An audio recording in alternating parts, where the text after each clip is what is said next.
The moment she snapped her fingers at me like I was her employee, I knew this was about to go very, very wrong. It was a quiet Saturday afternoon, the kind where nothing interesting ever happens. I had just pulled into the gas station near my neighborhood, tired after a long week, planning to fill up and head home. My truck was low on fuel, and honestly, so was my patience. That's when I noticed her. Perfectly styled hair, oversized sunglasses, and that unmistakable expression, the kind that screams, "I get my way!" She stood next to a shiny SUV parked awkwardly across two spots, tapping her foot like the world was already late for her. I ignored it at first. Not my problem. I started pumping gas, minding my business when I heard it. "Excuse me, you?" "Yes, you." I turned slowly. She was pointing directly at me. "I ran out of gas," she said, like it was somehow my fault. "Go ahead and fill my tank too." I blinked, thinking I misheard her. "Sorry?" She sighed dramatically. "Don't make this difficult. You're already pumping. Just move over and help me." "It's common courtesy." "Common courtesy?" I looked at her SUV, then back at her. "Ma'am, there's a pump right there. You can use it." Her expression hardened instantly. "I'm in a hurry, and I live in this community. We take care of each other." That was the first red flag. "I live here too," I replied calmly. "Still not paying for your gas." Her lips tightened. "Wow, unbelievable. People like you are exactly what's wrong with this neighborhood." I turned back to my truck, thinking that would be the end of it. It wasn't. She stepped closer, lowering her sunglasses just enough to glare at me. "Do you know who I am?" I almost laughed. "No, and it doesn't matter." "I'm on the HOA board," she said proudly, like she'd just dropped a royal title. "And I can make things very difficult for you." There it was. The classic move. I sighed. "Look, I don't care if you're the mayor. I'm not giving you free gas." For a second, there was silence. Then she pulled out her phone. "Oh, you'll care," she said, dialing. "Let's see how you explain this to the police." I raised an eyebrow. "Explain what? Not giving a stranger free gas?" She smirked. "Harassment. Refusal to assist. We'll figure it out." That's when I realized she wasn't bluffing, and somehow, this simple no was about to turn into something way bigger than it should have been. She didn't hesitate. Standing right there between the pumps, she dialed 911 like she was ordering coffee, calm and confident, completely certain this would go her way. I watched her, arms crossed, wondering how refusing to buy a stranger gas had somehow turned into a police matter. "Yes, hello," she said into the phone, her voice suddenly soft and urgent. "I'm at the gas station on Maple Drive, and there's a man here harassing me and refusing to help. I feel unsafe." I actually laughed under my breath. "Unsafe?" I hadn't moved an inch toward her. She shot me a glare, turning slightly away like she was shielding herself from some imaginary threat. "Yes, he's being aggressive. He won't leave me alone."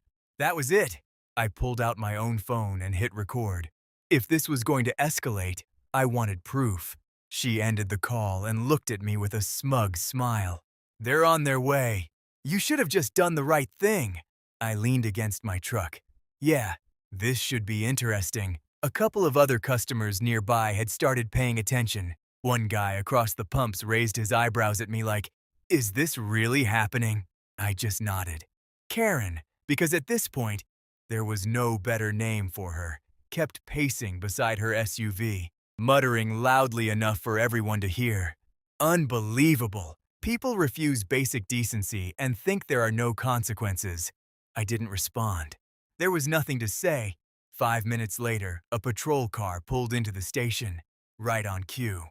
Two officers stepped out, scanning the area before walking toward us. Karen instantly switched gears, rushing toward them like she'd just been rescued from danger.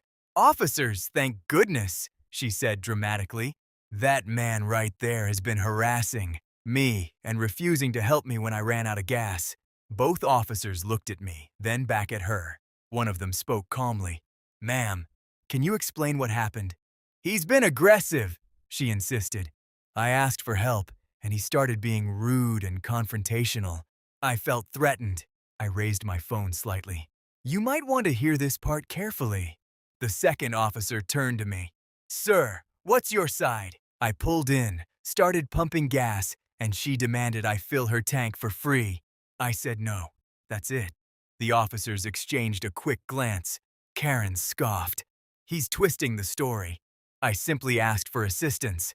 As a member of the HOA board, I expect neighbors to cooperate. That caught their attention. Joey? One officer repeated.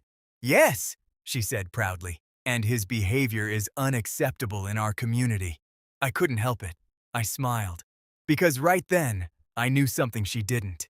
This wasn't going the way she thought it would.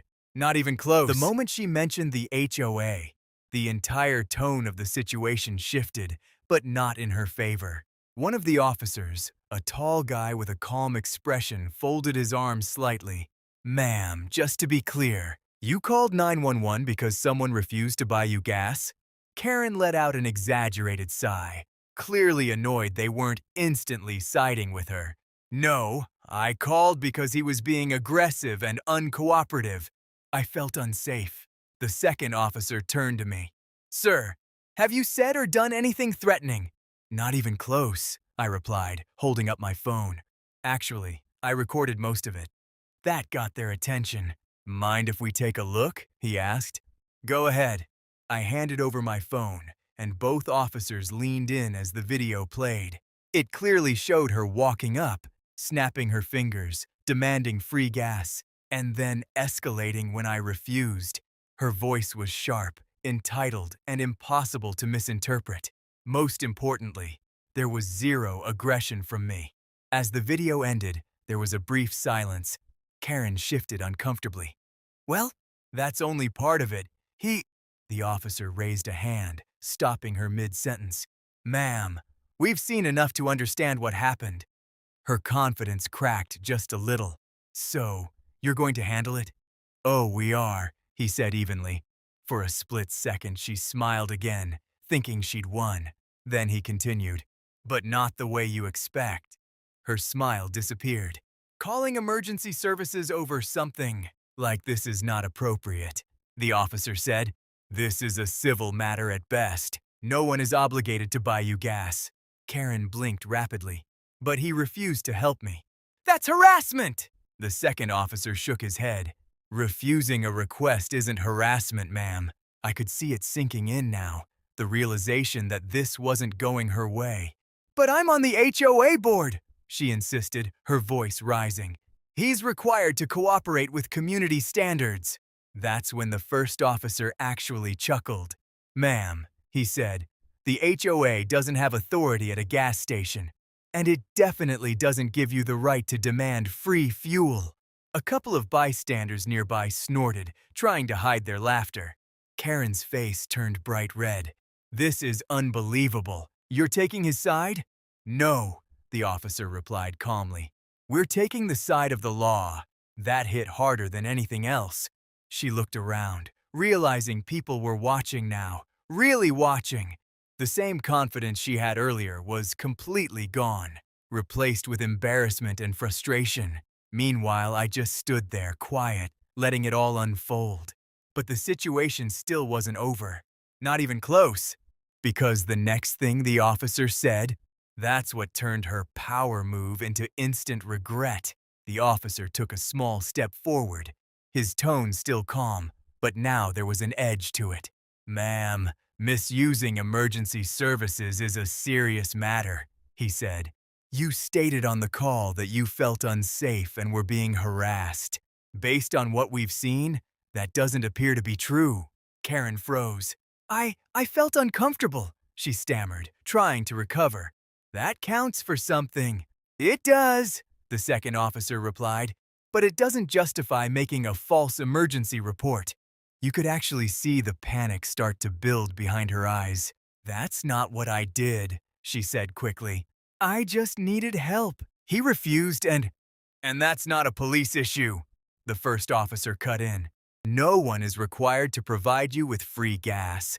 You escalated this situation unnecessarily. A small crowd had formed by now. Nothing huge, but enough people to make it uncomfortable. people whispering, watching, some even recording. Karen noticed, and she hated it. Her voice dropped, trying a different approach.